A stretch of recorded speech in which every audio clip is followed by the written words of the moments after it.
ایک دن میرے حضور علیہ السلام سیر کرتے کرتے باہر تشریف لے گئے. وہاں ایک قافلے نے پڑاؤ کیا ہوا تھا. ان کے اونٹ چر رہے تھے. ایک خوش قسمت سرخ رنگ کا اونٹ تھا جو میرے حضور علیہ السلام کو پسند آ گیا. میرے حضور علیہ السلام نے قافلے والوں سے پوچھا کہ یہ اونٹ بیچنا ہے. پتہ نہیں انہوں نے بیچنا تھا یا نہیں بیچنا تھا. جب میرے حضور نے پوچھا کہ یہ اونٹ بیچنا ہے, انہوں نے کہا جی بیچنا ہے. اچھا کتنے کا بیچنا ہے؟ کہا جی اتنے کا بیچنا ہے. سودا طے ہو گیا, بات چیت ہو گئی. حضور علیہ السلام نے فرمایا میں کوئی تاجر کی غرض سے تو آیا نہیں کہ رقم ساتھ لے کے آتا. میں تو سیر کرتا آ نکلا, تمہارا اونٹ مجھے پسند آ گیا اور سودا طے ہو گیا. ایسا کرو کہ اونٹ مجھے دے دو, میں گھر جا کر اس کی قیمت آپ تک بھیج دیتا ہوں. انہوں نے کہا جی ٹھیک ہے. میرے حضور علیہ السلام اونٹ پکڑ کر گھر کی طرف چل دیے. جب حضور علیہ السلام ان کی نظروں سے اوجھل ہوئے تو وہ ایک دوسرے کو کہنے لگے, یار یہ جو شخص اونٹ لے کر گیا ہے اس کا پتہ بھی کسی نے پوچھا ہے کہ اس کا پتہ کیا ہے, اس کا نام کیا ہے, کہاں رہتا ہے؟ اونٹ لے کے چلا گیا ہے اور ادھار لے کے گیا ہے. جب کسی کو نقد سودا دیا جائے تو اس کا اتا پتہ پوچھنے کی ضرورت نہیں ہوتی, اور جب کسی کو ادھار دیں یا تو آپ ان کو جانتے ہوں یا تو درمیان میں اس کا ضامن کوئی ہو. ایک دوسرے کو کہنے لگے, او نادانو,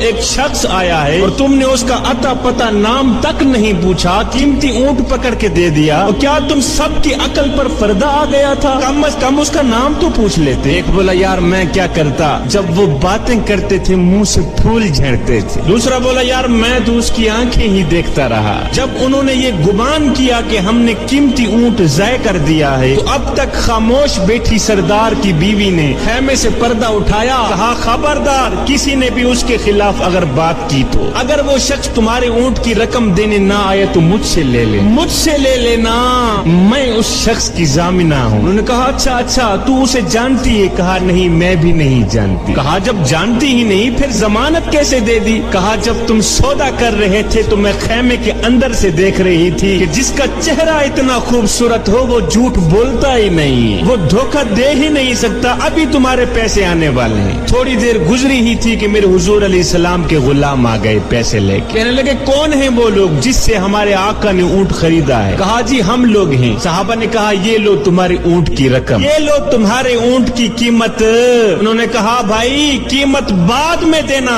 پہلے یہ بتا کہ وہ محبوب رہتا کہاں پہ؟ صحابہ نے کہا سامنے مدینے میں اس محبوب کے ڈیرے ہیں. کہا پھر رقم بھی اپنے پاس رکھو, اونٹ بھی اپنے پاس رکھو, ہمارے دل بھی اپنے پاس رکھو, ہمیں تو اب دن رات اس محبوب کا دیدار ہی چاہیے. ہائے میرے حضور کی صورت ہی کیا دیکھی, اونٹ بھی بک گیا, خود بھی بک گئے, سارا کا سارا قافلہ مسلمان ہو کر حضور کی غلامی میں آ گیا.